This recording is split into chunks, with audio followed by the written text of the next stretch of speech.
on to more fate. Now you may be looking at the screen and saying, wait, this isn't God Eater.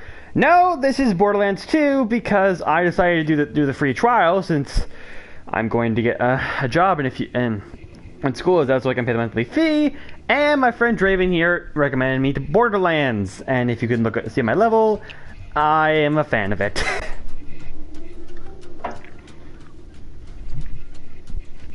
Hi. Oh, good. Alright, do that voice.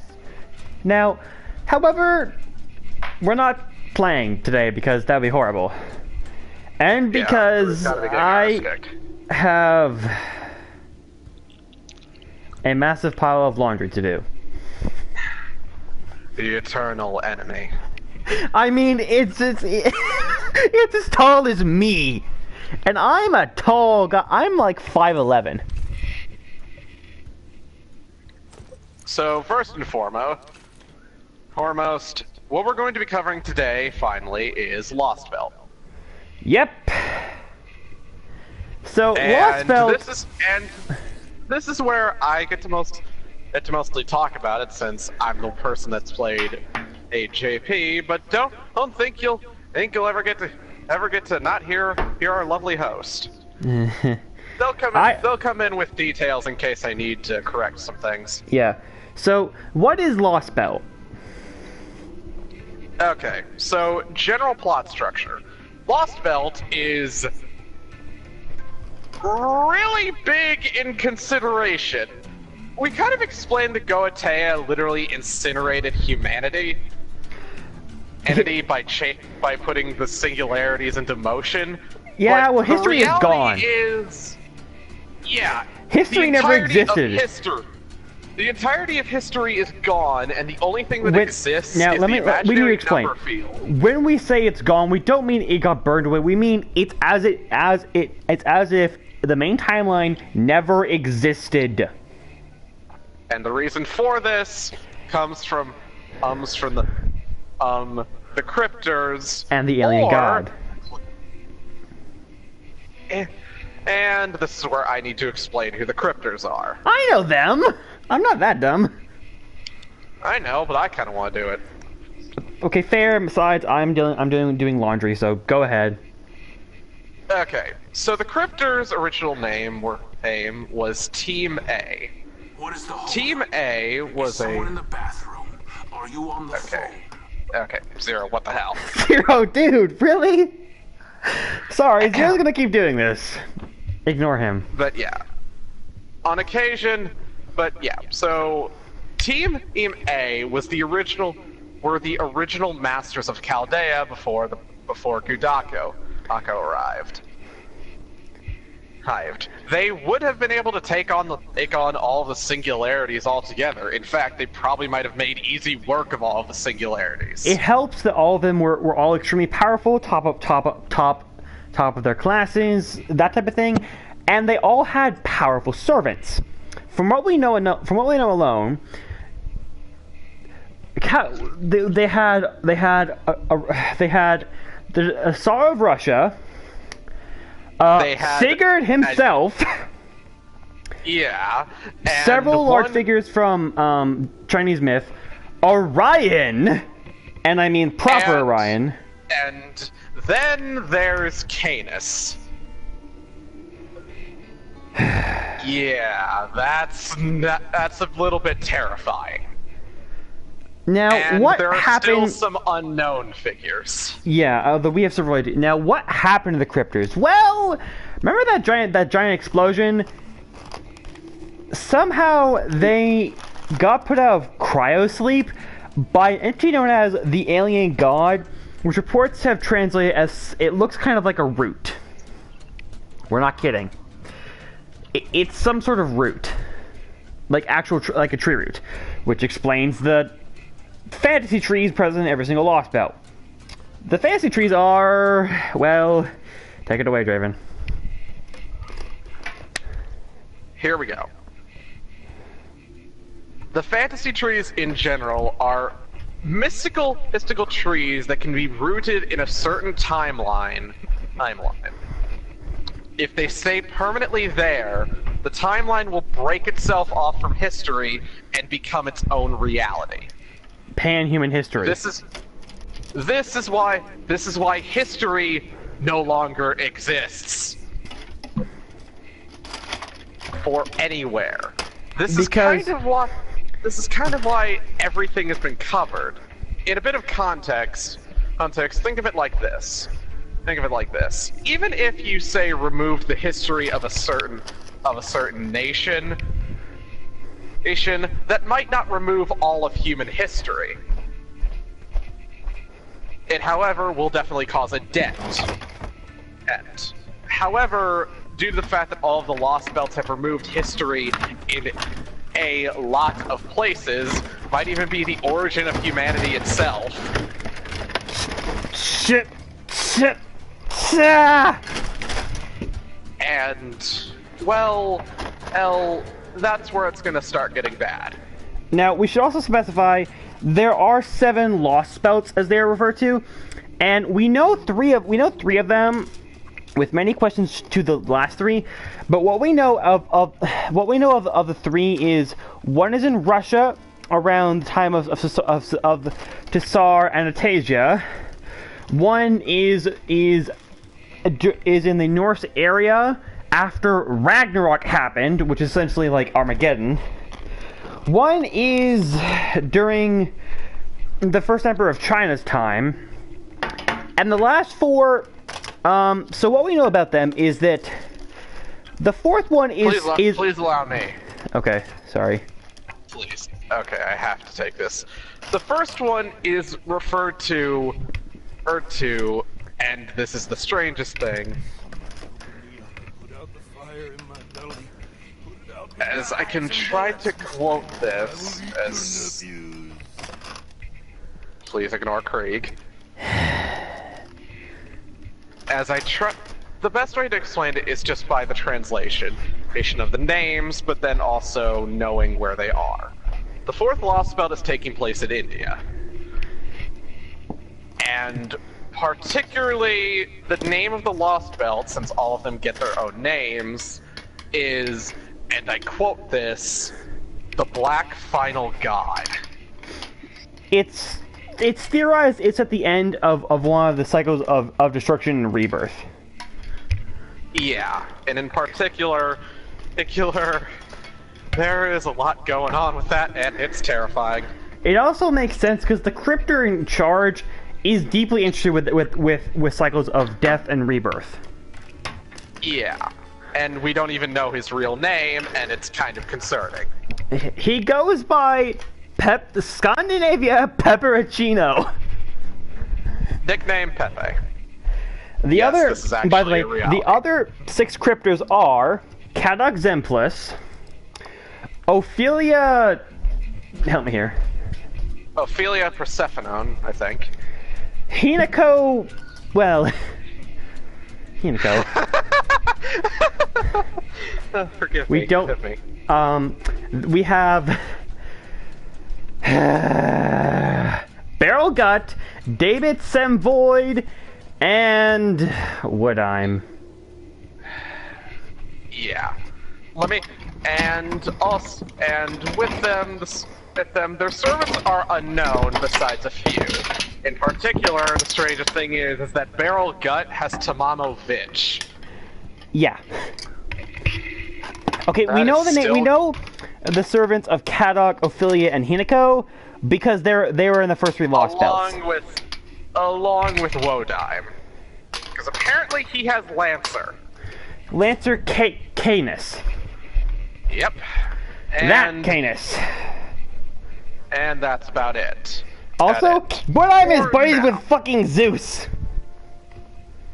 Yeah, though to be fair, it's kind of Zeus when he started to get just a little bit paranoid, I think. Yeah. Now, the Lostbelts themselves are terrifying, but then we have the alien priestess, who is a priest of the alien god, and guess what? On the radars, when you look at her, there's just a blank space, and she can't be hurt, and she's the one who got rid of the fancy trees. Yeah, and the weirdest thing is that, well, most characters start getting a bit of a weird vibe from all of them. I mean, Beowulf in the first Lostbelt mistakes her for Grendel.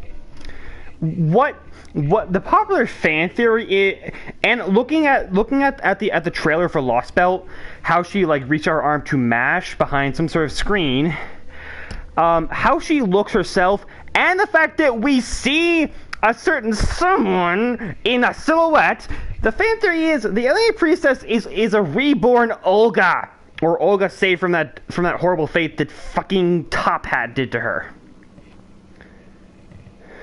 Oh, that's slightly That's a slightly terrifying thought. And I mean, it makes sense because we literally see Olga as a silhouette, and it looks like Olga. There's also something else in. Okay, I want to point this out as a bit of a context thing. And there's also another possibility in terms of a theory, but it might be less so. But it's the fact that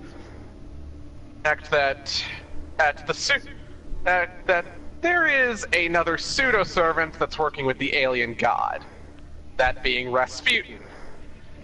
Or no, Rasputin's gone. Koto fucking Mine. Rasputin actually gave up disappeared after the first Lostbelt.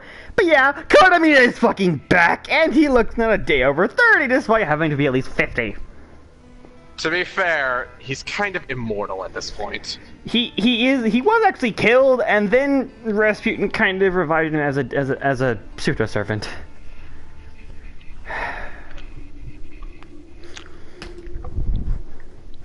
Oddly enough, Curious has only shown up a few times. When he has, he's carrying a fucking rocket launcher.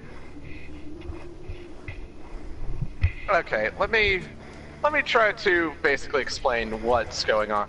Let me basically explain what I was about to say about Koto Mine. In particular, when referring to the alien priestess, he mentioned that he wished he could talk to her, and that he feels kind of sad when he's around her. Don't tell me it's Carla's mother. No, it's his wife. That's Carla's mother. Carla?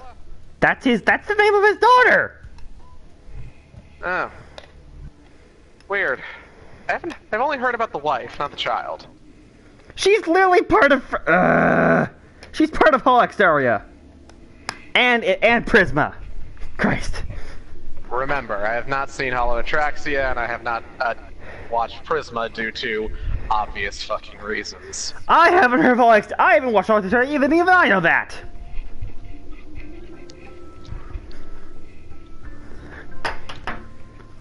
Whatever. But yeah.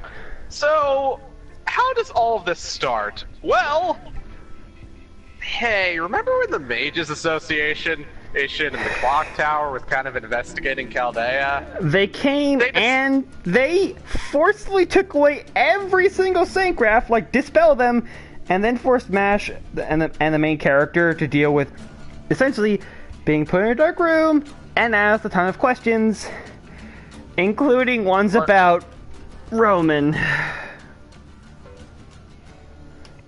Which I would like to point out actually caused Gudako a lot of mental strain. I mean this wholeheartedly. It caused them a large amount of mental strain to the point that as a thing during some of these questionings, whenever they were allowed to walk around, Gudako went to Roman's office and just stayed there for a minute, remembering that he was there. And it's just as bad for MASH, because MASH has been looking over that office the whole time, and it's possible that the Maze Association is going to root through all his things. Yeah. The Maze Association essentially... I mean, they're not wrong. They screw up a ton, but they don't have to be so. Yeah, it's hard. They have an honest reason to investigate, but There's no need to be they're still cruel. assholes about it. There's an honest reason to investigate this place, but they have no need to be unnecessarily cruel. Although what's funny is that the guy in charge, who's Gordon Mustick's son, he's actually fairly cordial to you. Yeah, in fact, he's literally the definition of a... He's actually the definition of a proper gentleman. Also, you guys remember how homunculi are kind of treated like slaves or when? He is very kind to his homunculi. Like, he has names for them, and he treats them like actual people. Looks like Gordoff picked up on the right foot. Yeah. Guess that's what happens when you don't decide to join up with Yigda Millennia. I mean, Yigda Millennia is a whole other thing entirely, dude. Yeah, anyway. Well, we'll be getting to that. Anyway, friends. Let's talk about what happened in the intro.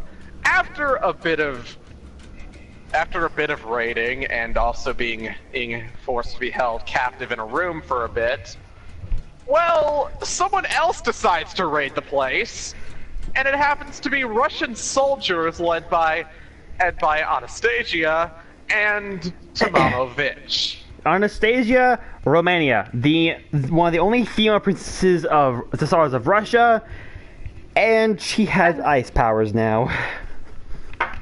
She is a caster, and it's mildly terrifying. It's also funny because she's absolutely adorable, but that's neither here or there yet. No, that's for when we get to her servant data. In particular, we end up having to fight our way out with Da Vinci and MASH, and now, something ends up happening with MASH. Wait 1 second. Before we mention this, when we say with Da Vinci and MASH, we mean you have to fight against Anastasia with just those two, because all the other servants are gone. Not full on gone, but for the prologue, your servants are all gone. Surprisingly, it's not too bad, especially considering that MASH is the most broken servant in the game. Mm-hmm. But it can still be a shock because it's just a taste of what's to come. And it gets worse. How shit. worse, you might ask, ladies and gentlemen? I forgot to spend a skill point, Draven. Oops. Alright, well, Well, how worse does it get, ladies and gentlemen? Let me tell you, first and foremost. Well, first, suddenly, after you somehow are able to at least push past fucking Anastasia, something happens. MASH can no longer use her powers as a demi-servant. To explain... It's as if they've been locked off. To explain, Galahad's a dick and locked him off because because we defeated Goetia. Yes, we're not kidding. He's taken out MASH's powers because we stopped Goetia. His reasoning is simple. Goetia's plan wasn't just us to restart humanity from the beginning and just like through his whole evil plan. His plan was to literally restart humanity so he could save it from a bigger threat. The alien god. Now, really? Galahad is not wrong, but what do you expect us to do, you damn shield-bearing prick? By the way, I will not pull punches. I despise Galahad so much. He is the most self-righteous, holier-than-thou bastard I've ever had, and I cannot stand holier-than-thou types.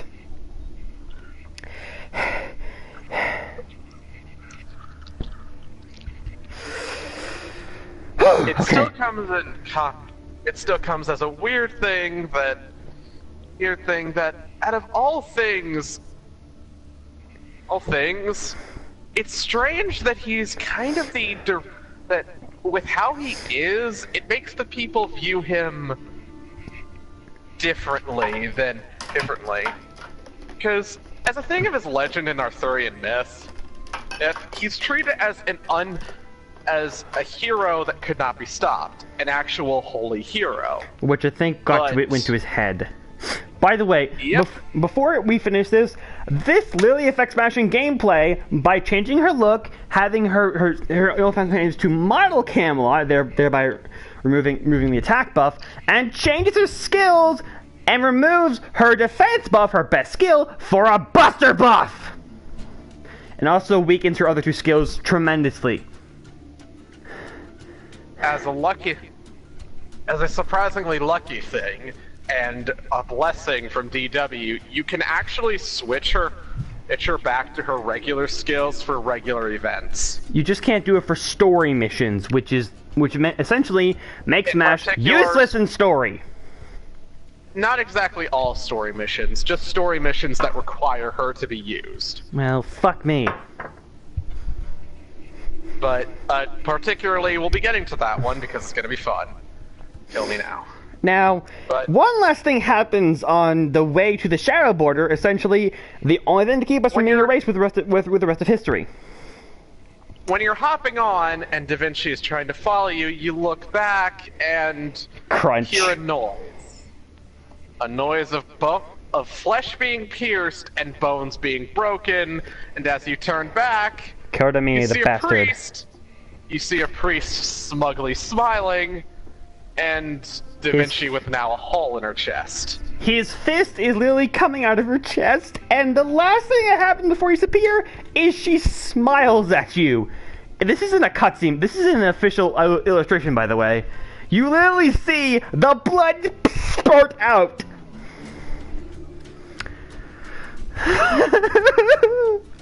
Da Vinci, why?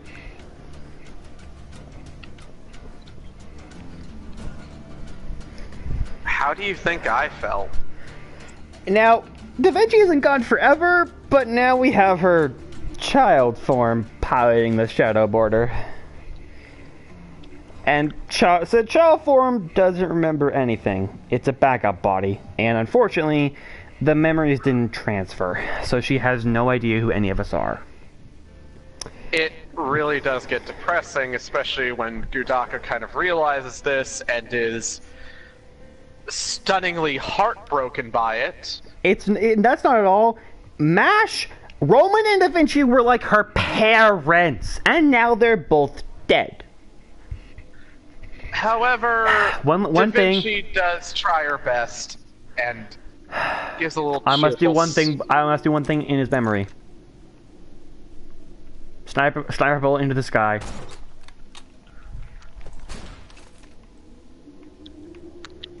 I need you to do that. Yeah. Anyway, so after that, basically you get a kind of rundown of what the hell is going on, thanks to Da Vinci Lily, after she examines the situation. One thing I like to note: Da Vinci Lily has much more fluid facial expressions than regular Da Vinci. Yeah, but the problem is that regular Da Vinci, even if she had very few facial expressions, those facial expressions were at least calming. Yeah, now we don't have her anymore. In fact, even in this shop, Da Vinci's replaced with her Lily form. Not even a hologram, I think.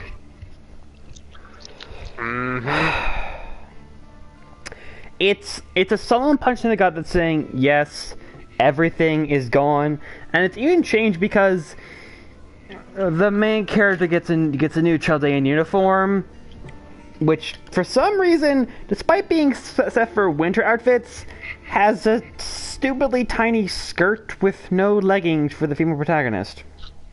Also, their expressions change to something of a hardened soldier. Yeah, and there is an art that I particularly love of it, there's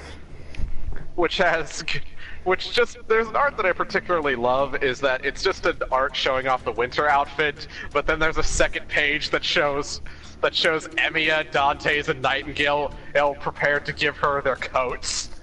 I mean, can you blame them? No, I can't. Poor girl must be freezing. Because the first Lostbelt in Russia has temperatures of below 50! What are you chewing on? Fries. Of course you are. Crunchy. In particular, I should probably mention what's happened in this Lostbelt, So somehow humanity has gone through another ice age. And almost every single normal human is now a mix of human and beast. We have, well, The Yaga. who are essentially saber-tooth tigers or wolves mixed with humans, and then we have their boss, Ivan the Conqueror, who's mixed with a woolly mammoth. Ivan the Conqueror, Ivan the Terrible, the Lightning Emperor. Quite literally, because now he shoots lightning from his staff, and I don't think he even has a face. Also, he's one of the biggest servants in the entire game. Like, he's massive. Yeah, he... And that's not even he's including his woolly voiced- mammoth. And he's voiced, in particular, to perfection by the same voice actor as Kazuma Kiryu. Oh! Also, we'd like to note, he's the Lostbelt King of the first Lostbelt. Now, what is a Lostbelt King? Okay, a Lostbelt King is essentially... The best way to put it is, in order to even defeat the Lostbelt, you have to defeat that thing. And the king is the Lostbelt King is essentially the ruler of the Lostbelt and the one in charge. And often, whatever the Lostbelt is based around what the Lostbelt King, who they are or what they believe in. Also, we'd like to note, Lostbelt King does not mean they're all male. The second Lostbelt King is a woman. It's just a term.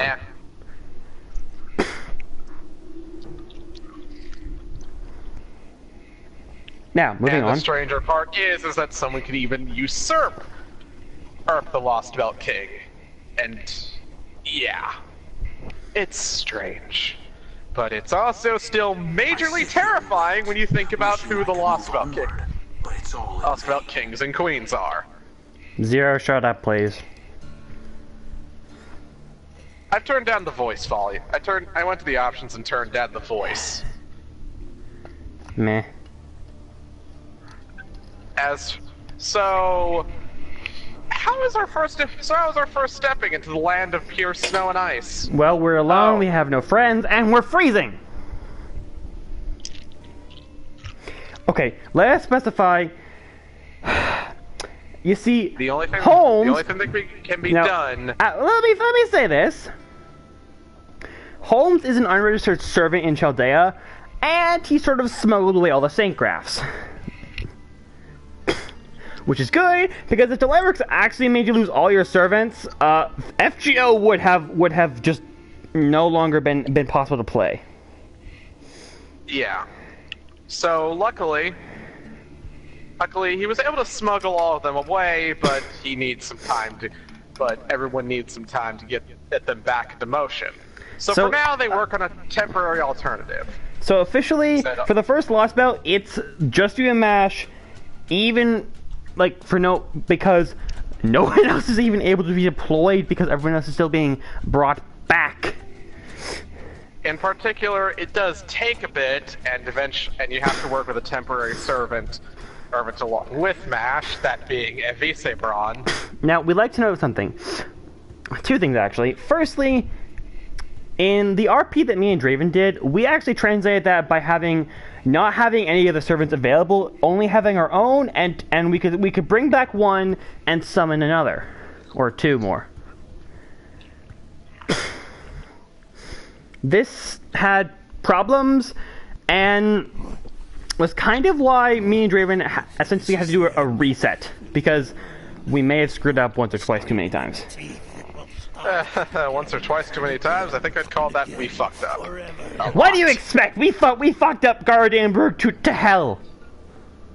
Yeah, but luckily we fixed it. We did. Now, the other thing about this, if Isebron is disgusted with himself because of what he did to Roche in Apocrypha. We'll get to that later. Much later. His Saint Graph is forever damaged, so he is trying to atone now. Although he knows he will never fully be atoned for doing that to a child. It is kind of interesting that his Saint Graph is damaged, because if it wasn't, he'd actually probably be like a 4 or 5 star servant. Now, Evisebron is a golem maker, so he can't actually fight fully in battles, but has his uses. That being making some golems and actually being a very competent mage. And in fact, he is the major reason why we're able to stop Ivan later on the Lostbelt, but we'll get to that later.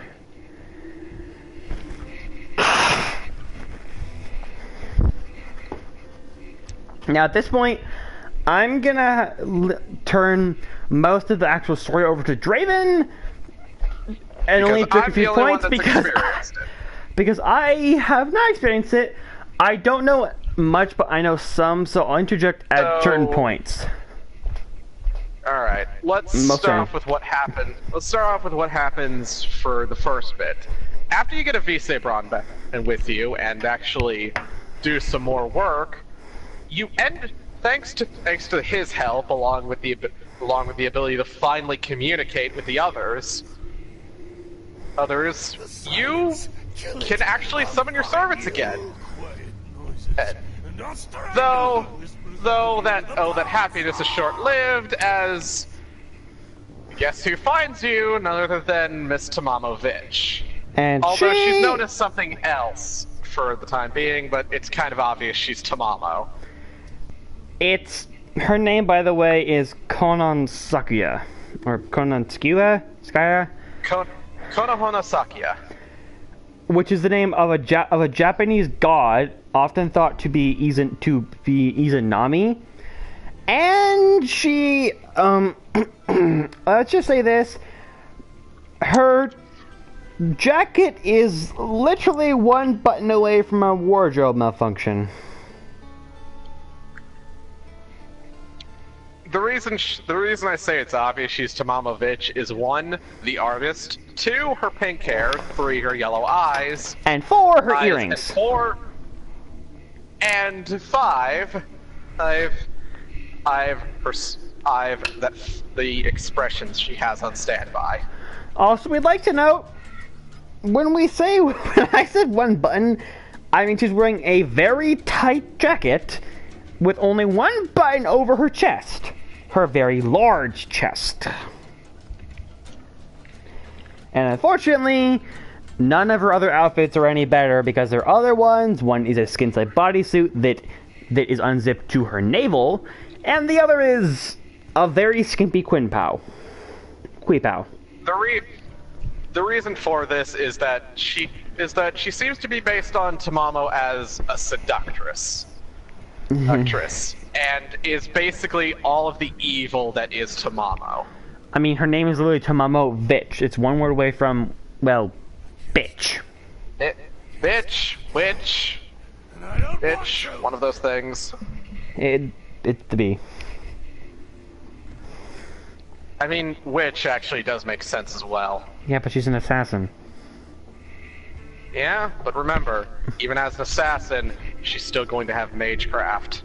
And magic. Think about that in context. Remember her scary expression? She has all of those. Whimper. If I could whimper, I would, but I cannot whimper because I am a large male. I think the sound you're looking for is... Okay, that was sexist. That was sexist. I sincerely apologize. Please don't lynch me. I think the word you're looking for is... Yeah, that. As for death,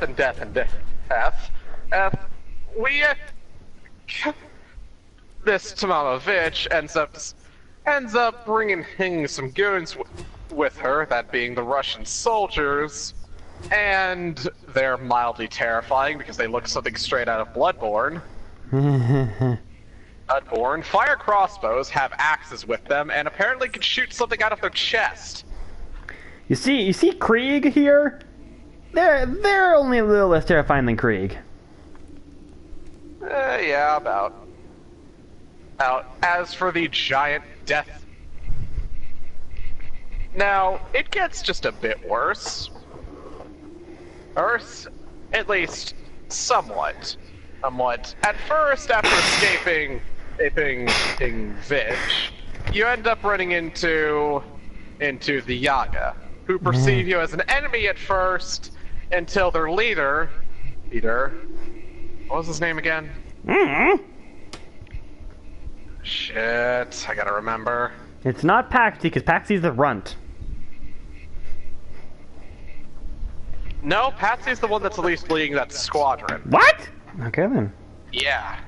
I think it's best said by Ivan that I think, if I remember correctly, despite being the Yaga, despite being just, a wolf pack, I think Ivan just specifically made it so that everyone had their uses. Because Patsy, it is survival of the fittest here, and Paxi has human emotions compared to most other Yaga who are ruthless killers. Who have guns, by the way. Yeah, guns show up a lot. Yeah, and they use them well. Any enemy that has a gun from now on usually uses them pretty well.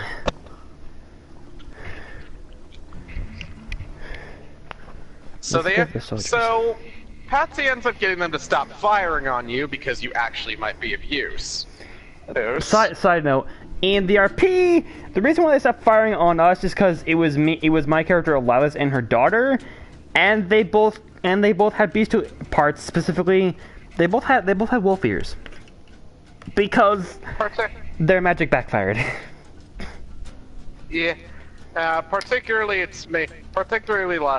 Alice had them because hell, it was to help her out a bit, and she had the ears, so she could help send stuff more because that is kind of one of her abilities. Yeah. As for her daughter, that was mainly an illusion put up around her. I mean, it's also because Olivia is very hyper. We're off track. Sorry. But yeah, Patsy ends up helping you out, and you actually learn everything about what's going on.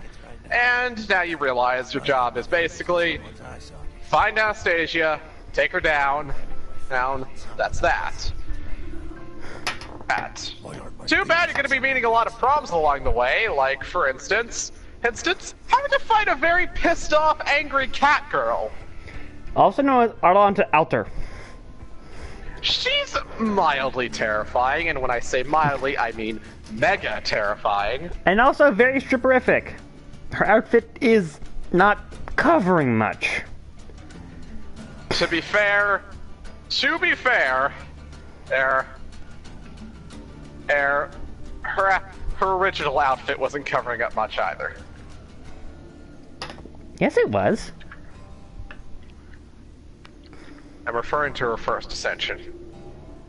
Her first ascension is a dress. Her second ascension is a fur bikini. No, I'm referring to her first ascension in her archer form. She's always wearing a dress. It's still a little bit revealing. No, it's not. It only reveals her shoulders. Back on topic. Although, really, she can't notice because she's too angry. Now, we'd like to note her class is Berserker, but she doesn't have Madness Enhancement. She has Beast Form, which is in gameplay fundamentally the same as Madness Enhancement, just under a different name. It just Arlanta can't actually have a Berserker state. She can only have it when she uses the pelt of the Caledonian boar. That boar still scares me. Yeah. It also adds some more to. It also gives her a little bit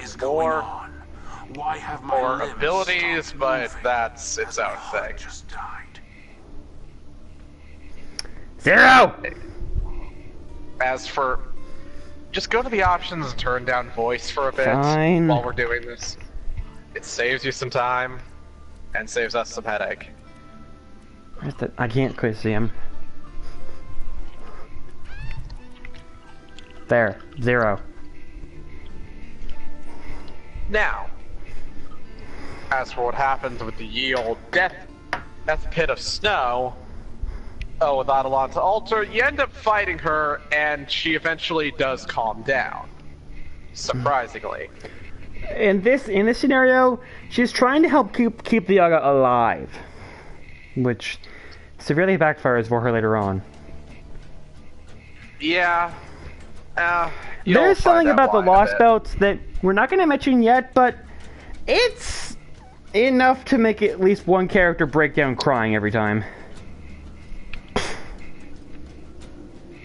So what happened?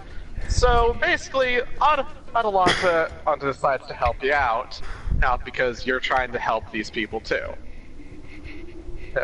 And she at least considers you a good person for now.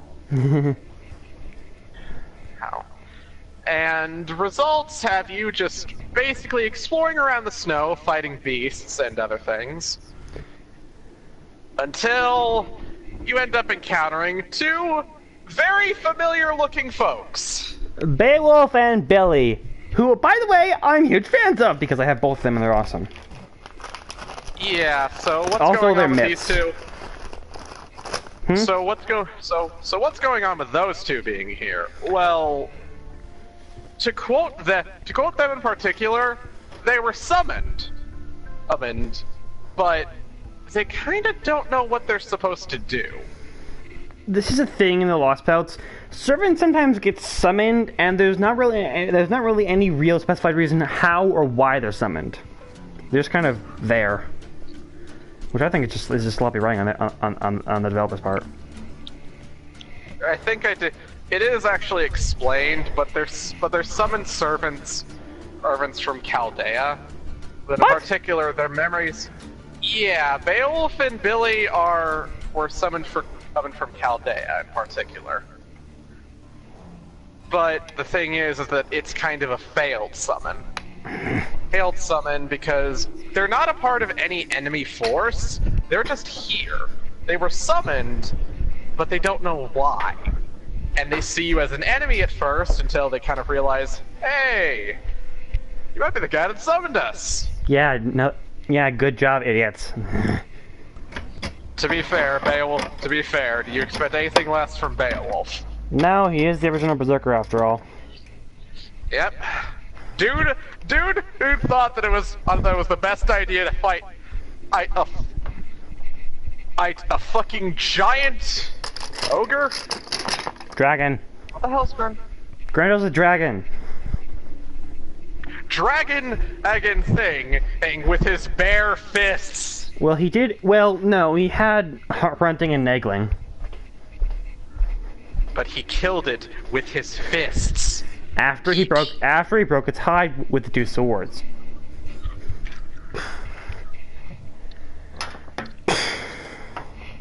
He still killed it with his fists. That's still something you can't deny, that he had to kill that thing with his bare fists. I'm not denying it. I'm making sure you understand it. But besides that, after realizing you're actually just their master, they're just like, all right, sweet, we're with you now. This basically goes into, well. Oh, please not. Are we going into him? Are we going into Minotaur now?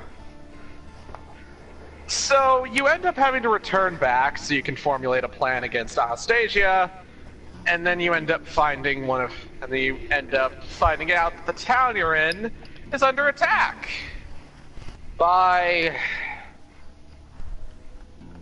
the soldiers and one more thing. A giant rampaging monster that was originally Asterios. What has happened is that Asterios has been essentially turned into what the idea of the Minotaur is instead of who he actually was. So instead of being a kind bull man, he's now a rampaging beast that is constantly screaming in pain. The poor boy cannot stop feeling he's only angry because he's in so much pain. And he's grown like 5 feet, gotten a huge mane, and is completely white with red veins all over him. And his eyes don't make this any better. So, having to deal with that is kind of nightmarish enough and depressing, especially for Gudako. I want to mention something. I'm gonna kind of keep mentioning Gudako's kind of slow descent into depression. No, it's been confirmed. By the end of Lostbelt 2, Gudako has full-on depression, and they need medical help. But they can't because there's no medical helpers anymore. Yeah, Romani's not here. You have to wonder if someone like says, maybe we should see if we can find a servant that can act like as a medical physician or something. To the point where Gudako just says, "Oh, you know what? Let me just stop myself right there before I get worse." Please.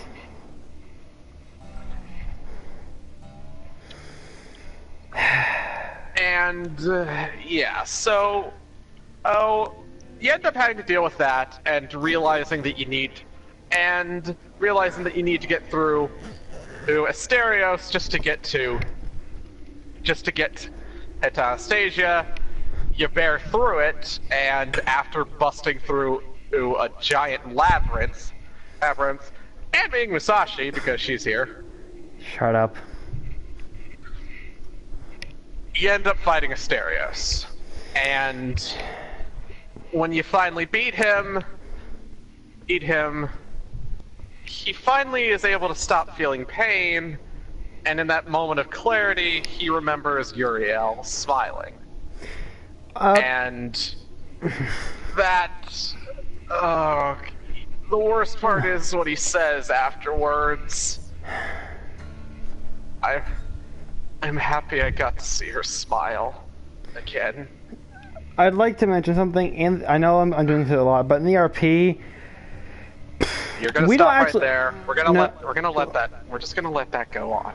Just gonna let that moment be that moment because I'd rather not talk about it. Fine. That hurt so bad. Asterios didn't deserve that. No one does, but Lostbelt is keen on causing punches to the gut. But It's especially we're bad not for even at the Lostbelt that will truly punch someone in the gut. Well, we'll punch you in the gut. So after getting past that, you end up moving in to fight Anastasia. However, well, all right, I completely forgot something. We've been rushing a bit. There was one thing that happened in particular on your journeys. You ended up meeting someone else. That man that you meet at first is assumed to be Mozart's alter, due to the fact of the song he's playing, and the fact that all of his attacks seem to be based on music. No, it's not Mozart. It's Antonio Salieri. Avenger class. He's been corrupted by the rumor that he killed Mozart. Now, he saw Mozart as a rival, so he is eternally forced to despise his rival because of rumors and hearsay. Thus is the nightmare that is Innocent Monster. Innocent Monster is not a nice skill. It corrupts. It makes people. It forces people to go insane, or what people see them as to be twisted into what they were never should have been. It's not a nice skill. No one gets a Unfortunately, good variation of this skill. Mephistopheles ends up becoming a psychotic monster, which in reality he would have ended up becoming surprisingly cold and old and unremorseful if Innocent Monster didn't apply. to be specific, in the actual story that Mephistopheles is in, he is considered to be the devil, and he's a cold and calculating mastermind, not the psycho clown. Yeah, but due to innocent monster taking effect, he becomes the psychotic clown, and it's interesting, especially when in actuality he's not even a demon. We'd also like to specify, this is what made Vlad 3 in his Lancer form so lustful for battle. He still retains his noble soul, but it's been warped by innocent monster into turning him into a warmonger. It's also it seems to also affect. It affects a lot of things, and particularly Salieri ends up getting it to the point that, as he quotes himself, he's not even Salieri anymore. He is just a venture. To a degree, anyone who has an innocent monster has gone through some sort of hardship in their life, and has been corrupted because of it. I mean, Hans has it, and underneath his clothes is a mix of burns, scales, and all manner of horrid things.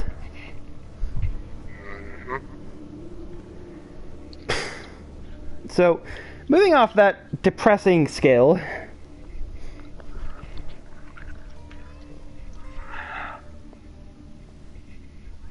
Okay, Draven. so where were we? Fighting Salieri. Getting into the castle.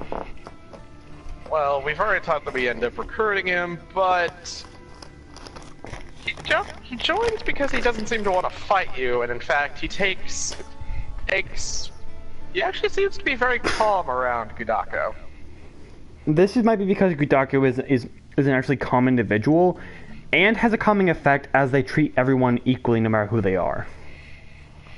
It's kind of a thing that I want to bring up, is that seemingly with all of Fate, every other Fate, there's this sort of thought process by some mages that the servant they end up summoning are just copies or recreations of and servants from history. The throne itself has almost confirmed this, being that some servants themselves have mentioned they're only copies of the actual person. Yeah, some However, servants. However, Gudako doesn't think that. Yeah, Gudako treats them as actual living people, which is a huge step above any real mage. Yeah. However, it does result in some real depressing things, since there are indeed some servants that can't really view themselves as more than just a copy or a fake, or just a weapon. Example: Brynhildr. Another example: Kojiro. Yeah. And even then, this actual Kojiro that you have in your Hajja isn't even the real Kojiro. He's somebody who took up the name. So he is literally a copy no matter what you say. He's still Kojiro, man, and I won't ignore that he is Kojiro. I know that. Though it is... Anyway... Before... Or that... Enough talking about the fakery thing. There's... It gets worse somehow. So, after entering in with Salieri and the others, well, who's there to meet you but, oddly enough, just Kotamine. Fucking course. And weirdly, he lets you pass. He doesn't want to fight. In fact, he's more interested to see you make it to Kadok. Kadok, this is a good time to go into who Kadok is. Kadok is the weakest of the cryptors. No, literally, he is. And yet the strongest in some aspects. What we mean is his magecraft is abysmal, and he is essentially a much more depressed and sad individual than Gudako. They have the same amount of magic power. Yeah, he's mainly quoted as being very stressed out, and very self-loathing. This he is doesn't really also have shown faith in his his actual abilities, portrait. and he does. His portrait, he has eternal bags under his eyes. Like, it's like he hasn't gotten sleep in months. Which he probably hasn't. Fair. He's also extremely angry at the main character because they're the same power as me, and like, I didn't get the chance, but they did. We have the same amount of power and strength, and we're just as weak, but they got something and I got nothing. It kind of gets to the point. It's mostly to the point that all of the cryptors are like this. Well, now, I need to specify. Hatred towards the protagonist. They hate the protagonist because for the rest of them, it's because the protagonist is weaker than us. So how did he or she get all this power? With Kadok, it's more personal because the protagonist is just as weak as me, and yet they got all the glory and all this friendship from the servants. Yeah. It leaves an already fractured Kadok broken. The only thing that actually keeps him going is Anastasia. Yeah. Which, by the way, I want to go off on this. I believe I actually know the basis for that particular playthrough, for that what happened. There's a manga called From Commonplace to World's Strongest, where the main character has lost everything, and after some stuff, their hair goes white and they get red veins throughout their skin.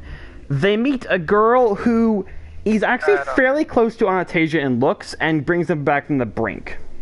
I believe that may have been the basis for their connection, or it might just be a coincidence.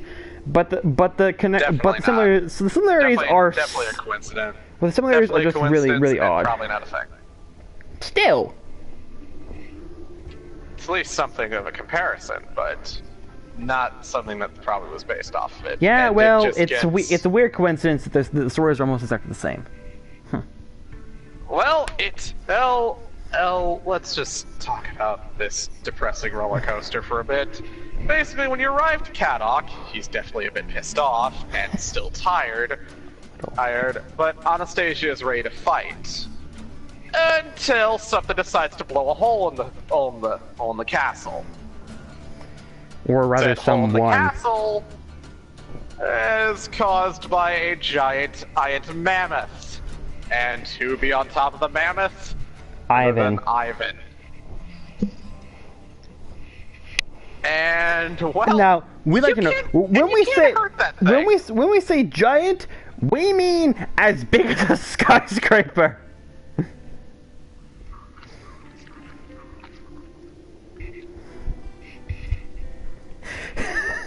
Big enough that they could swallow us in one bite as a snack. That mammoth is Ivan's noble phantasm. It can also fire a giant lightning beam, by the way. The beast that accompanied me on my journeys. He has that thing. Well, trust me, it's about to get worse. Or actually better, because, well, two things. One, Salieri steps in and enters his third ascension, and basically does something impressive. He starts playing on the piano, and starts playing a song. The song being Deus Eri. Which, by the way, weakens Ivan enough that you can actually fight him. This affects this is actually in gameplay too, because that music plays over the battle music. And it's fucking rad. Oh, it's amazing. And as a we'd like to know, Salieri's music has actual magical properties, because it can drain and restore. Yeah. And as for the other thing that helps you out, Avise brought us aside to give you some some interesting healing magic that can actually help you out, along with defense boosts and attack boosts. Well, no, that's These not what seem actually to help happens. me out I actually like to no, take this. There is a thing. There is a thing. There is a thing. In gameplay, your heal, attack boost, and everything else is replaced by Golem heal, Golem defense, and something else. Golem evade. Yeah, he gives you basically a replacement for everything. And the Golem skills in gameplay, they're extremely powerful, and I mean stupidly powerful, and they recharge really fast. Like 5 turns.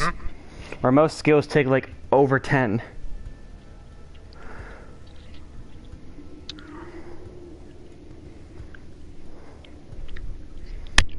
And with that, he uses himself as the core to power Golem Peter Golem Malkuth. Kute Malkuth. He's noble phantasm, and it allows you to fight on equal ground with Ivan because the Golem is as big as that woolly mammoth. Yeah. He basically ends up killing the mammoth and bringing Ivan down. But Ivan's still alive and he's pretty much ready to fucking murder you at that point. Well, no, you have to fight him when However, he's on the mammoth. Yep, and after beating him, things seem okay again. No, they don't. Until you realize you've killed the Lord of the Yaga, and now the Yaga want you dead. Along with Atalanta, by the way! And, well, in results, just as you're about to get shot, Patsy comes in and takes the shot for you. And what he says is essentially... Okay, what we found out at this point is that by getting rid of the Lostbelt, everyone who is in it disappears and erased from existence. And Poxty, essentially, I can't remember what his exact words, but he essentially says, selfishly live on and bring back that wonderful world where people can live no matter their strength. And then he dies. To a point, let me also point this out, is that Gudako at this point is a bit busted up at seeing him dying because they feel like they don't know what to do anymore. And, well, after that, Patsy basically allows them to actually be able to move. It's So forward, heartrending. And after a fight with Atalanta and killing her, because she's just trying to protect the Yaga. And by the way, she is crying the entire time.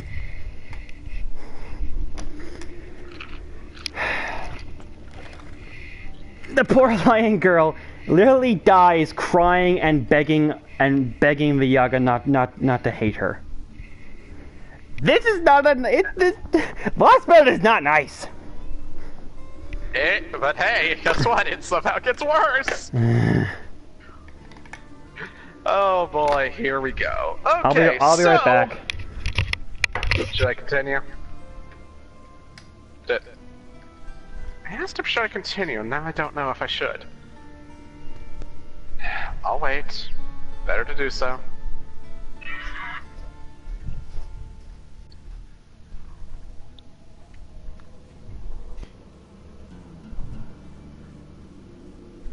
Do do do do do do do.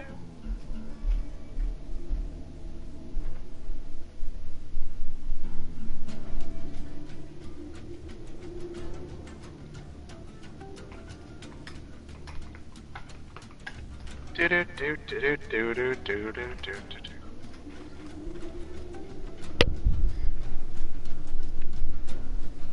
Hmm?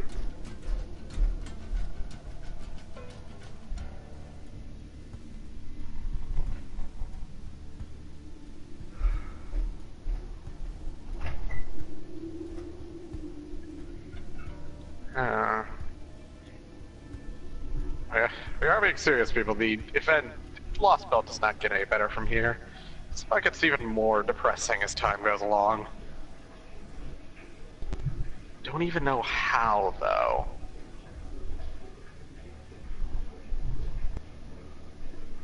really don't even know how.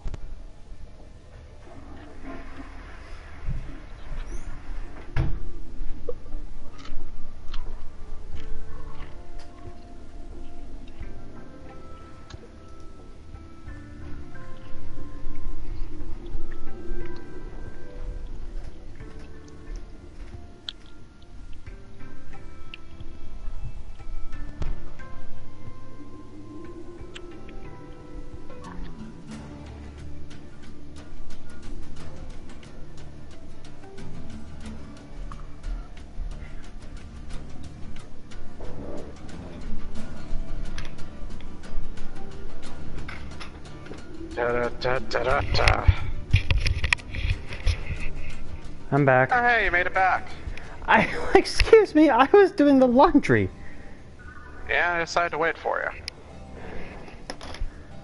So, where do we go from here after that? Well, Elle, you still have Anastasia to deal with. And well, you end up doing that after Cadoc's supremely pissed state is evident. And oh boy. I'm going to try to say this to the best of my abilities. After a long fight where you basically get to deal with cold hell and a lot of ice hitting you, Anastasia is defeated and Cadoc is basically trained, aimed, and can't move. And Billy decided to take a bit of matters into his own hands, aims for Cadoc so he can put an end to this. But Anastasia ends up taking the shot.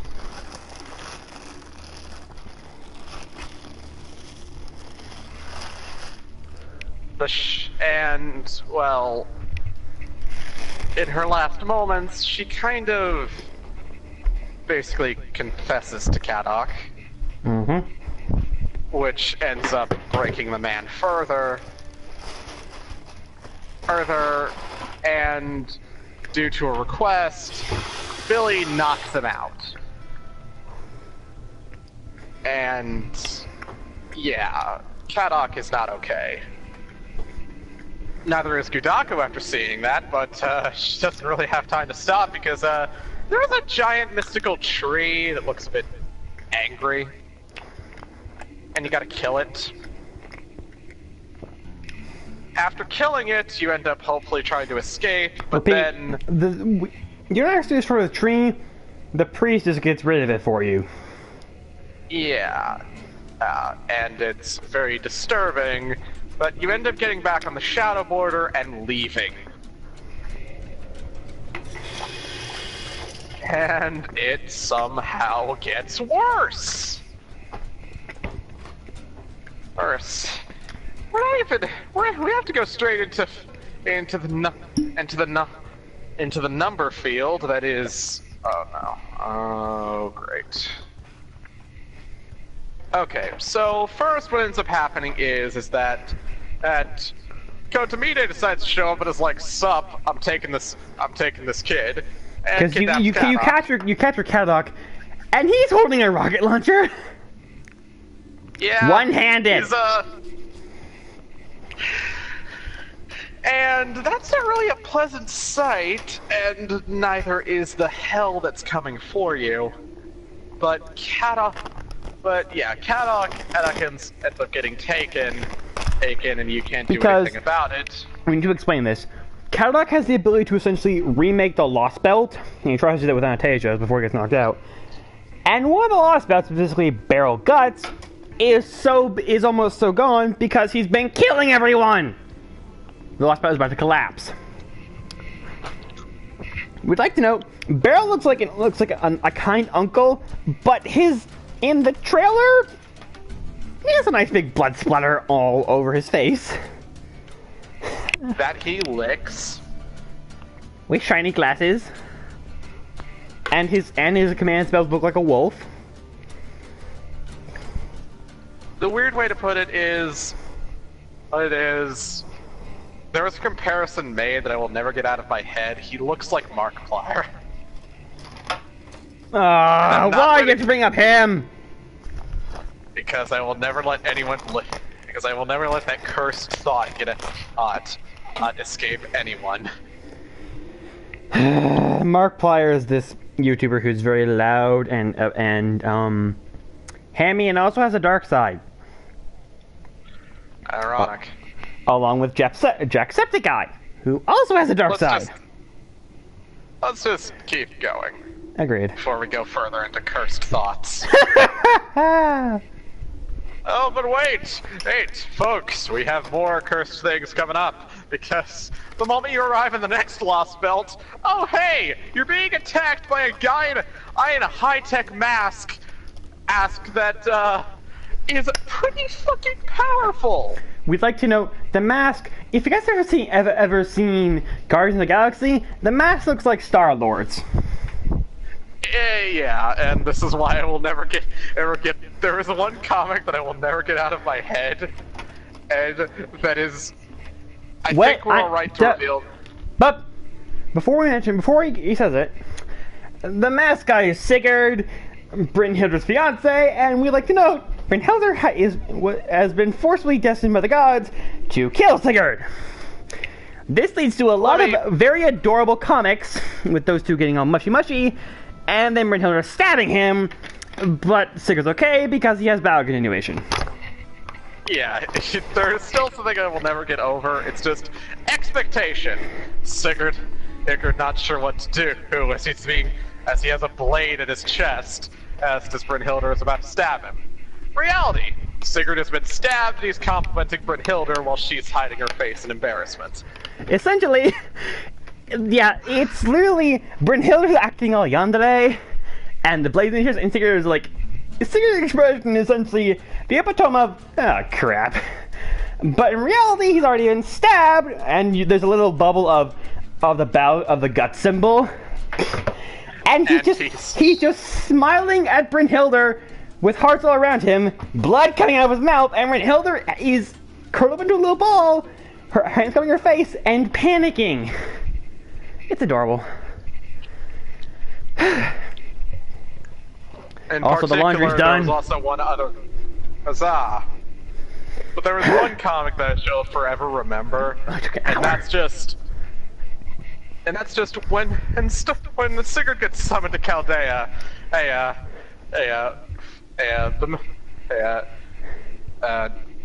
Gudao, the male protagonist, is with Blackbeard, and when they see him, they refer to him as Star-Lord Alter. And before Sigurd can correct them, he sees Brynhilder, who is NP level 5 and level 100. And he just says, in Ridgertone, I am Star-Lord. And it starts thinking, I shouldn't reveal myself until I'm at least that strong, otherwise I'm dead. Yeah, and it's kind of hilarious. It's also kind of depressing, because this means that until Gudao remembers to, level him up, he can't say anything, and there's the entirely possible chance that Brynhilder will figure it out before he gets to max level. Which we like to know. Sigurd doesn't get his battle situation skill until his third skill, or in his case, level 80. Sorry, 70. So, 80. He is in very real danger of dying. No, yeah, 70. Yeah, 70. You got it right. 80 is his final ascension. So yeah, Sigurd is in very real danger of dying, and would you know? Oh, by the way, Draven. We've been off topic again. Yes, we have. That's what I was about to say. Back to murder of the highest degree. Sigurd basically fucks up the Shadow Border, takes something from it, and as you try to stop him, first of all, Holmes gets fucked up. By that I mean half of his body is gone. We'd like to know, Sigurd takes the Paper Moon, which is essentially the Shadow Border's navigation system.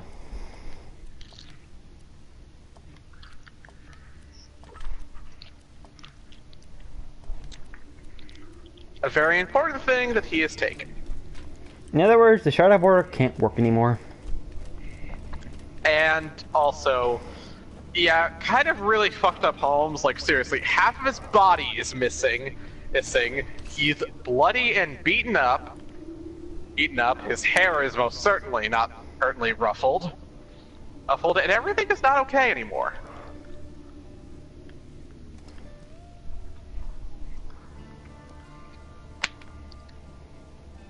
But Gudaku has to soldier on and find out what the hell is going on. Results. Well, first we find out that Ragnarok has happened. The giants are ruling over the world. Cities and people have been eaten and devoured. As some kind of ritual thing going on with the giants. Oh, and what else has been happening? Oh yeah, almost all of the gods are dead. Except for Scotty, who was in Skylark's body, because Odin sealed Suter, essentially the world ender, in the sun after he devoured Fenrir. Suter is a fire giant, and Fenrir has ice powers, at least in Fate.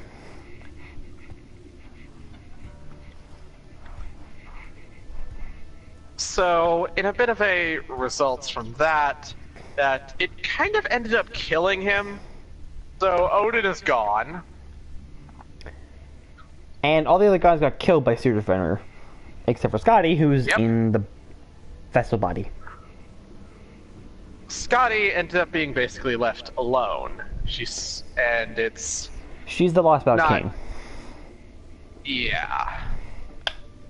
And her depression is very high, so to speak. And really, it gets worse from here. Basically, you end up getting through most of the area fighting off giants, and at some point you make it to a gate, and then you're fighting Valkyries. We'd like to note the Valkyries are also a playable character, and there are 3 different ones in order of ascension. There's Ortland, the black-haired one with the hood up, Hildur, the pink-haired one, and Thrud, the blonde one. And essentially in comics, Ortland is a cooter, thus very quiet. Hildur is very excitable, but also kind of a syscon for Brynhilde, because Brynhilde is a Valkyrie, and Thrud is the older sister, trying to make sure Brynhilde doesn't kill anyone, while also helping Hildur kill anyone who's killing Sigurd, because Sigurd kind of dragged away Brynhilde from the Valkyries, and Brynhilde was like the best Valkyrie. It is basically like you took away their family from them, so they're kind of a little bit pissy about that. And how should we put this? Well, let's talk about the other person. The Valkyries are amazing, and we love them. They deserve pets on their wing ears. Yes, they have wings attached on their heads. Little wings that are adorable. It's a little bit of a reference to the fact that active to Valkyries images and art and depictions. Oh yeah, I know that. Sorry, but it's adorable. It's adorable, and in comics, we'd like to know Ortland usually almost has her hood up in gameplay, but in comics, Ortland's hood often goes down either by somebody pulling it down or being down, and her ears are constantly flat whenever she's happy, which is adorable. As for an interruption that occurs when dealing with some random Valkyries, we meet Napoleon Bonaparte, my friends. And side note, they actually have his actual height, because Napoleon Bonaparte was not short. He was actually quite tall for a Frenchman. The stupid portrait put his height wrong. He was very tall for that time period, which is still tall now. So he's actually pretty. He's correct height. And however, yet However, we get to deal with something in particular.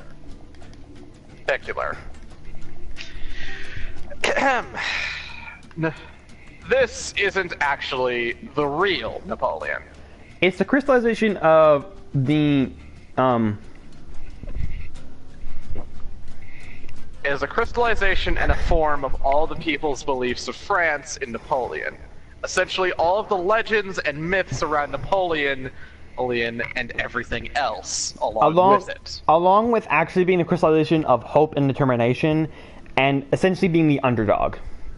Which, funny story, France won the World Cup when nobody thought they would, so Napoleon must be crying tears of joy for his home country doing that. Mm-hmm.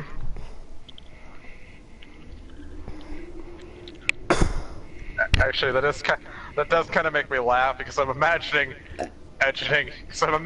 just back at Chaldea, just Napoleon sitting down and watching the World Cup and crying tears of joy with Yudako. Manly tears, because Napoleon is a bro. Napoleon is the ultimate bro. Oh. Okay, no, not talking about. Nope. Sorry, I was moving around the game and I did a thing. However, there is a bit of a funny thing, is that I want to point this out. It gets kind of hilarious in the context of old Napoleon, is that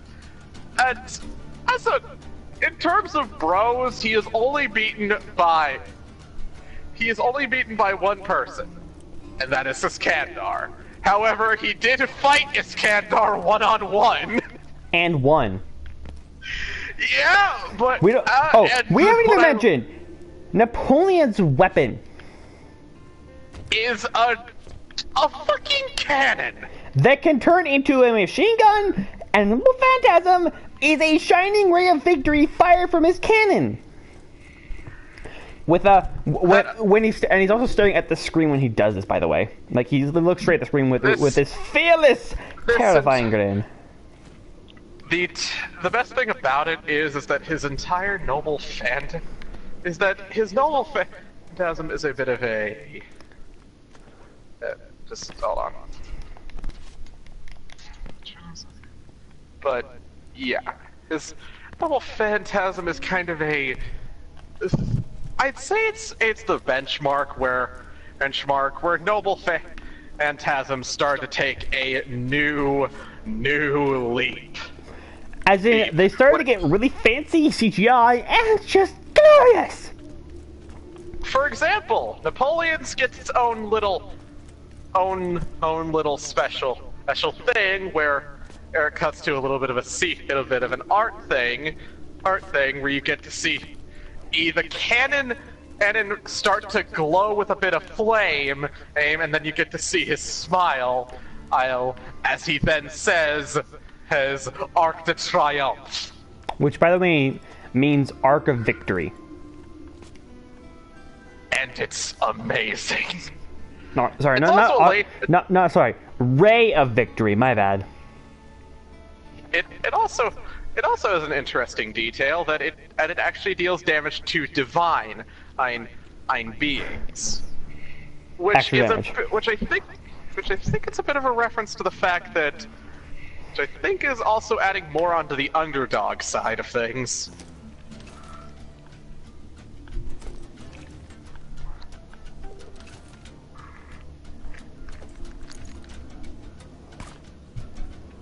But it's just amazing.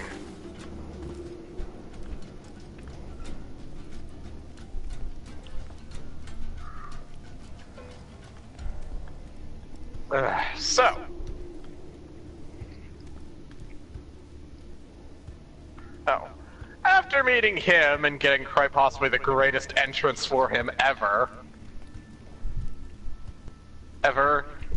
you end up winning against the Valkyries, and after learning who he is, rather obviously,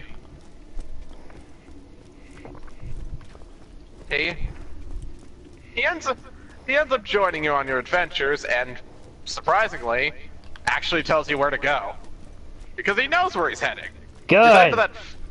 He's heading to that big ice castle that's also on fire. We'd like to note. Can I please mention something about Napoleon, or should we wait until we actually get to the castle? Let's wait until we actually get to the castle. I'm doing the real reason why he went to the castle. Okay, I am. Fair. After some more travels and eventually getting into the castle's entrance, you end up encountering some weird oddities, such as more flaming giants, and quixotic tree seeds, which are different and kind of disturbing. But it's not too terrifying. Thank the heavens.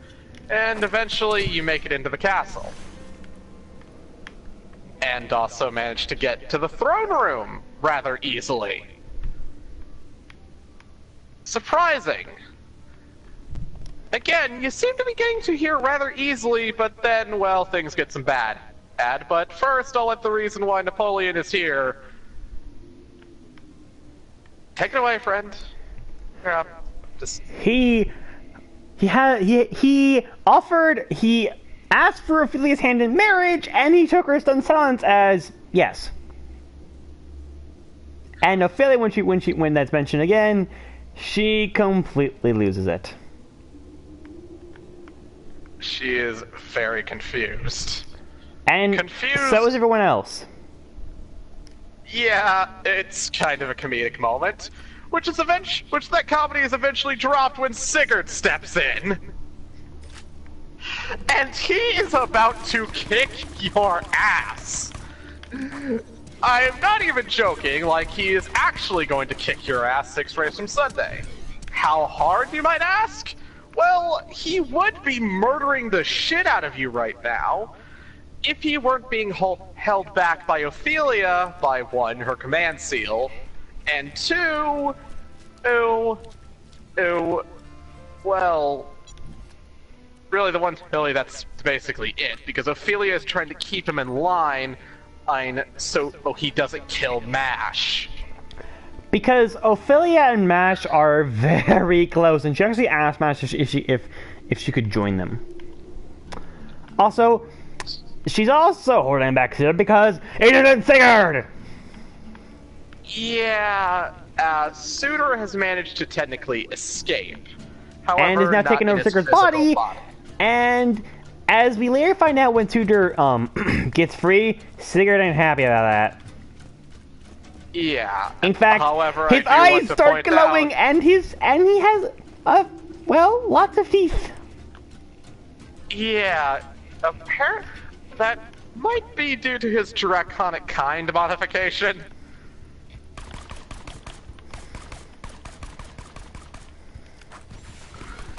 And it just gets really bad. Okay, you want to stop that? Run away! Anyway,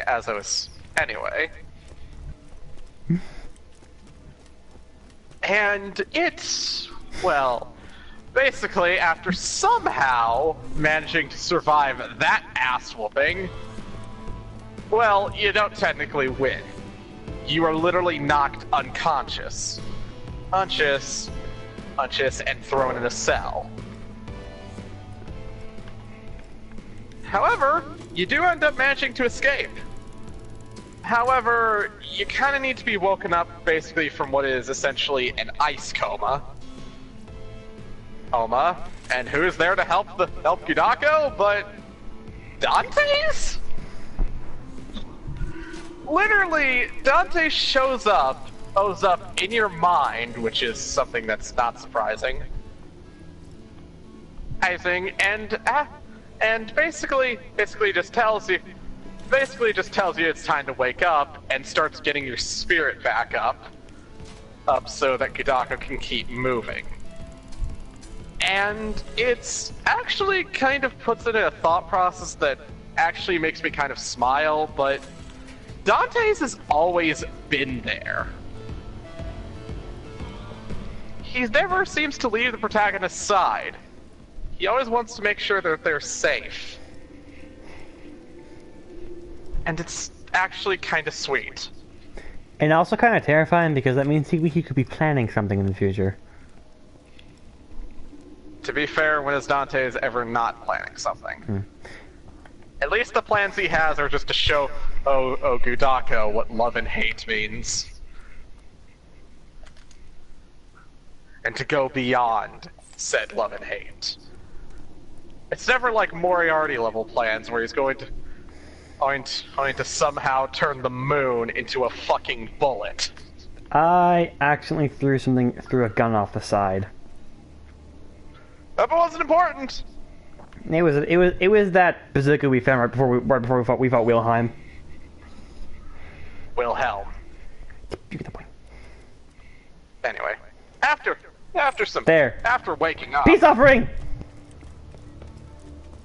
Behind you. Okay. Okay. So, after a nightmare, that is that,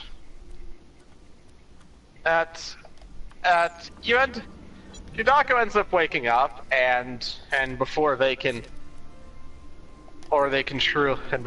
escape, they get some help from a odd source. Napoleon just doesn't break through like he could, but instead someone ends up helping you get out of the cell. That being a small girl that looks familiar, but we just know her as Sitanai for now.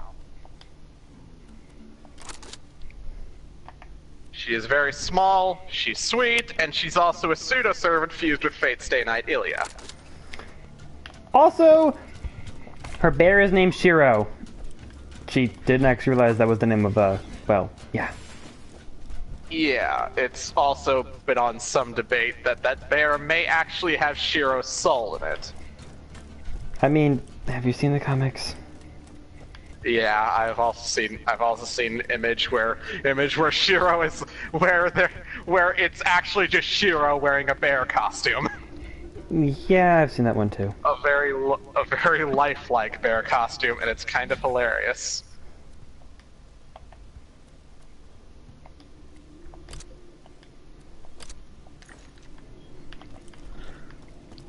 But getting past that nightmare, and some depression that's later, you end up escaping with Napoleon, and then it's time to, well, one, fight more Valkyries, but also meet up with Brynhildr, and then you're off to fight Sigurd again, who is in his third ascension, and, you know, still under the control of Studer, and, okay. There is a singular image of, like, Sigurd with pure glow. There is a picture of just pseudo Sigurd. One of his expressions is just where his eyes glow with pure flames, and he's yelling. I want to point out, this also just gets a lot more terrifying in context, because his voice. I want to point out something about Sigurd is that he sounds calm.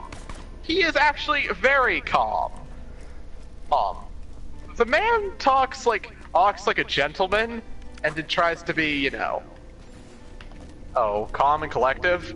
But when he does, like, some of his attacks, the man's yell is powerful. You people have no idea. If there's anything I recommend, look up his noble phantasm, and you'll get to hear it.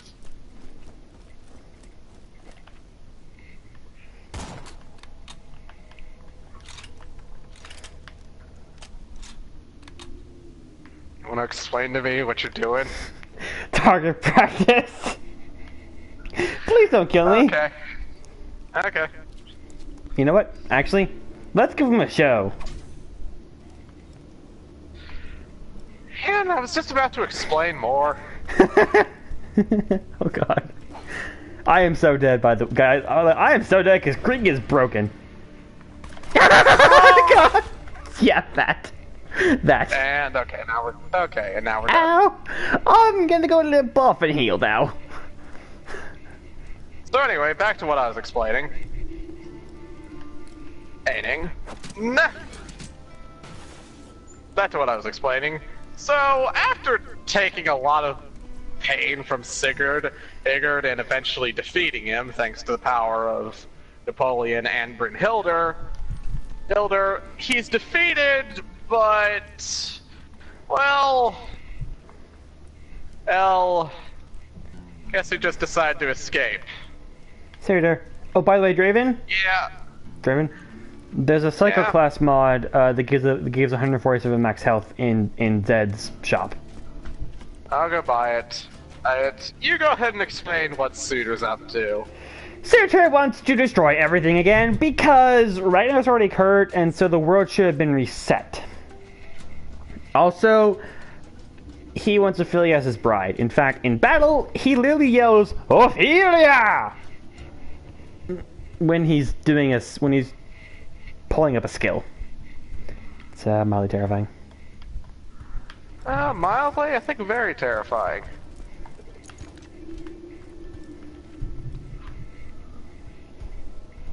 And trust us, it somehow gets worse.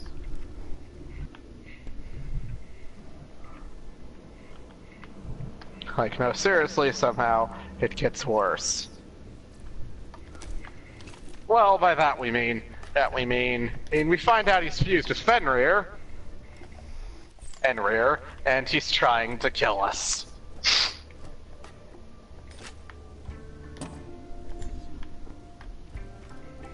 Skeeter just had some iridium in his washing machine.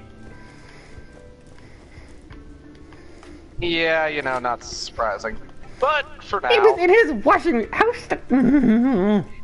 but for now, Sigurd eventually does regain control of himself, and being royally ticked off at Suitor, says he's going to help you. Well, he does that while screaming bloody murder at Suitor, but yeah. Yeah. And he's definitely ready to fight for you because somehow he's back up to full strength and ready to kill. Also, we'd like to note that Ophelia kinda, she dead. Not exactly. Not yet. Well, close to death. Her mystic eye. Basically, when you're about to fight Suitor, Ophelia uses her mystic eye. Which, as a thing that's been noted, Ophelia always had her right eye covered, mainly due to the fact that it hid her, well, one mystic eye. Hey, Draven? Yeah? Can I try something on you? What? Shotguns are powerful, man. Yep. Like, Jesus Christ, that's powerful. Why have I been using a... Why have I been using a sniper this whole... Why have I been using a sniper and a grenade launcher this whole time when I could have been using this beauty? I have a lot of shotguns. I can throw some. I prefer to stick to one type of weapon per each slot. So I have a pistol, Fair. my assault rifle, my lovely sniper rifle, and this new lovely shotgun. I just switched to different types of shotguns to suit the situation. But anyway, back to more suffering. Where is our suffering now, you might ask? Everywhere. Hell. Hell. Well, we end up fighting the giant Suitor after Ophelia used her mystic eyes to basically weaken Suitor to the point where he is basically killable. And we'd like to know that Suitor is a level 90 saber class, and this is mentioned more. This been mentioned more in the gameplay videos. But Lostbelt is really hard, and almost every single recommended level is at least level 70 to 100. Yeah, but sometimes 100 can be ignored. But however, It's also doesn't really work because a lot of servants can't even reach those high levels, and they're still fine. Like, unless Yeah, they get to a grailed, po- one to a of the two-star point, servants the can't even only- get this heavy. There is a bit of a nice thing, though, is that just... I'd say, and Lostbelt 1 and 2 aren't bad in terms of, like, gameplay. Nothing's wrong with them, and there is no bullshit. However, we'll be getting to an actual problem with Lostbelt 3. But, we'll worry about that later. For now, we end up killing Suitor in the most rad way possible, or I did in the most dumb way possible by literally using a fucking swim, trunks, a fucking summer outfit wearing Robin Hood. I mean, Robin Hood's using awesome. U-bow. I mean, that is a It's pretty good cheese strategy. ridiculous. Yeah, but it's ridiculous because I just love the fact that it's just like Robin Hood while wearing a summer outfit in this cold ass winter-filled place. Draven! Ah! We forgot to finish one of the Caustic Cavern side quests. We'll worry about it later. Okay. As I was saying. It's hilarious having that thought process in my head. But yeah, after killing him, things seem okay again. Except, oh hey! Ordy decided to show back up because she actually wants revenge for the sisters you killed. And so is Scotty, pretty much preparing to fill her role as Lostbelt King. Ortland, Brynhilde and Suitor and Thrud kind of got killed earlier, and now Ortland's very mad, which is depressing because Ortland's my favorite. It's the Ortland is the most, out of all things, Ortland is this is the first time she's ever shown emotion besides, well, being concerned and also fearful. Because as a thing, she's one of the first Earth Valkyries to actually fear death. Which is why her sisters ended up protecting her. And it cost them their life. Fun! So, after you end up killing them, you have no choice in this matter. Scotty is absorbed into the fantasy tree, and you have to deal with that.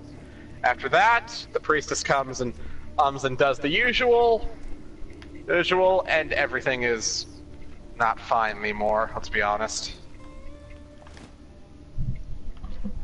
After that, at Hellhole, the others are able to bring Ophelia with them. However, due to using her mystic eyes, she's going to die. Yep. However, she shares one final moment with Mash.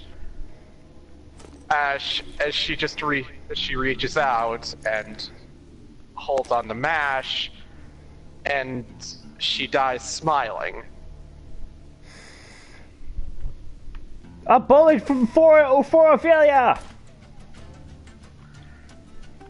Sorry, Continuing on. Sorry, I'm a sappy motherfucker.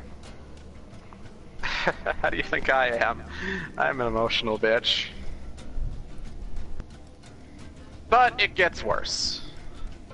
Oh yeah, well actually no, for once we actually have good news. First of all, on our journey through, we end up in what appears to be the sea, somehow. And after a bit, we end up getting taken in to a giant cave that is run by, well, to those of you who have played Melty Blood, Shion Eltonum something. It's also known as the Wandering Sea and the location of the Atlas Academy. Yep, and bunch of recluses. And she's very cheerful and upbeat. and adorable. And has an outfit that is very... Well, it's actually very stylish. I like it. It's very stylish. Beyond stylish. As for what she ends up doing, she's basically there to help you out since, well, her and another servant that's around. It's not revealed who they are, but it's apparently speculated that the small kid wearing a turban is Captain Nemo.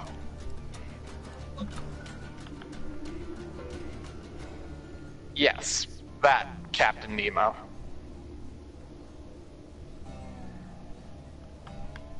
You okay there? It's like you've gone quiet. Should I continue?